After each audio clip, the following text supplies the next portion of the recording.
Hello, my name's John and welcome to my shed. I'd just like to have a chat about something that happened to myself and a number of other drivers. I don't know the number of the other people involved because the police have never bothered to tell me that, and it's all a great big secret. But what happened was in the 29th of November 2005, I was in Mount Isa, which is a town in northwest Queensland in Australia, and I was stopped by two police who had been operating a speed gun device from inside a marked four-wheel drive police car. They followed me, pulled me over, gave me a ticket for travelling at 52 kilometres an hour in a 40 kilometre an hour school zone. Now, the school zone went from, say, I think 2 until 4 p.m. So anyway, I got the ticket. I told them that I was not, I did not think it was a school zone. I went back. I sat in my car opposite where the radar was being operated, so I saw how they were operating, which in my opinion was not correct, because I'm actually a former police officer myself, and I'm quite familiar with that type of speed detection devices, and you shouldn't be operating them from inside vehicles, especially on very hot days, which that was, and with air conditioning and the fans going, it can actually give you false readings on things. But I didn't dispute the speed I was going. They said I was doing 52, and that's exactly how fast I was going, so that's not what is the actual issue. What is the problem is that when I went back and I was sitting opposite on the side of the street opposite where they were, I saw other vehicles being pursued, because they weren't stopping them at the scene. They were actually pursuing them along the road and pulling them up within the town, near the town centre, and for reasons unknown only to themselves that was happening, because it's not really, you don't usually do that. You usually stop people right there. Anyway, I noticed that there was no one in the school ground at about, I sat there from probably 10 to 3 until about 3:15, 20 past 3, and not one single child, parent, anything turned up. And so I thought there's obviously something strange here, and so I made a couple of phone calls, found out very quickly that the school was on holidays, which I pretty well worked out myself anyway. And so I confirmed that. I rang the school. The people at the school were very good to me. The next day I went there. Actually, they gave me a signed letter from the head teacher saying that the school was on holidays and had been on holiday since the previous week. Why the police, who were sitting directly outside the school, did not notice or did not care that that there were no children there, which I just don't, to this day, I don't understand how they managed to not to notice that there were no children. Anyway, they went along. They booked myself and they booked other people. So after the next day, after I got the letter from the school, I thought, well, I'll wait for a week and see what happens. I was expecting them to realise their error and just cancel the ticket and then let people know. Nothing happened, so I sent it in and entered a plea of not guilty, which is what happens now. Is you actually had the right in to say you're going to plead not guilty to it, which is an odd system, but that's the way it is.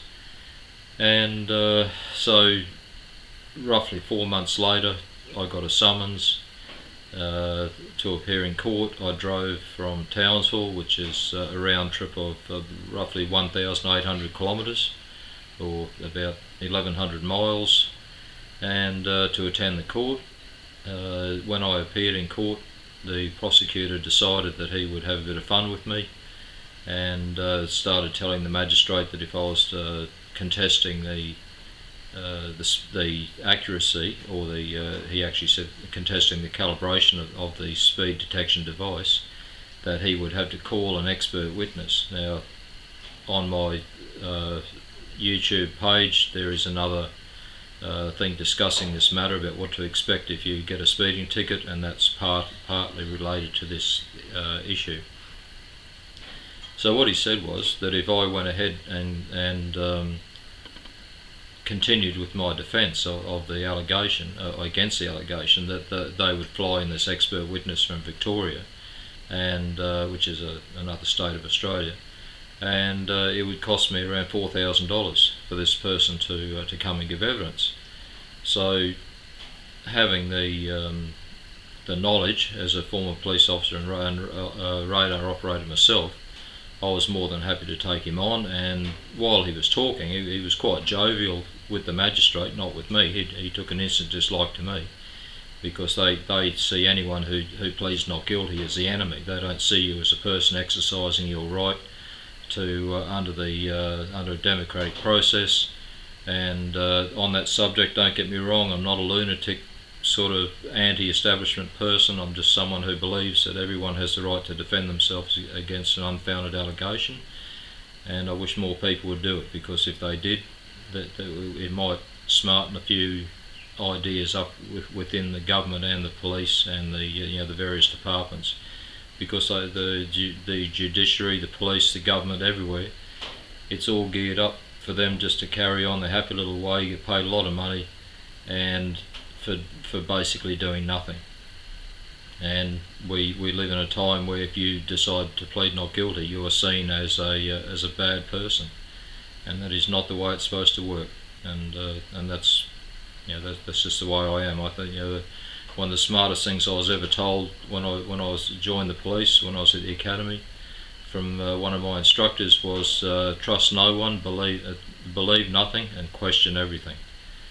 And that's actually not, it sounds hard, but it's the way, unfortunately, you have to look at things. It's very important to question everything. Don't accept that what you're being told is the truth or accurate. Just find out for yourself. Anyway, the goes on. The magistrate refused to accept my plea of not guilty. He said I had to see the duty solicitor. I said there's no reason to, I'm going to plead not guilty. I was being supported, not in court, but I had contact with a major motoring organisation and their legal section, and they were helping me. He told me that I had no choice but to see the duty solicitor, which I did. He said to me, well, what are you fighting it on? I said, well, it wasn't a school zone. He said, how do you know? Because I've got it. And I said, well, I've got a letter here from the head teacher.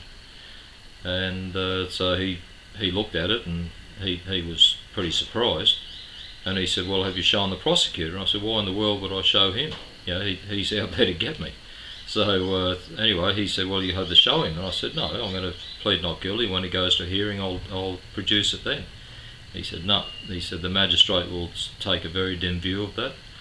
And he said he's just as likely to award costs against you for what he referred to as an ambush defence, which seemed, to this day, I still disagree with that.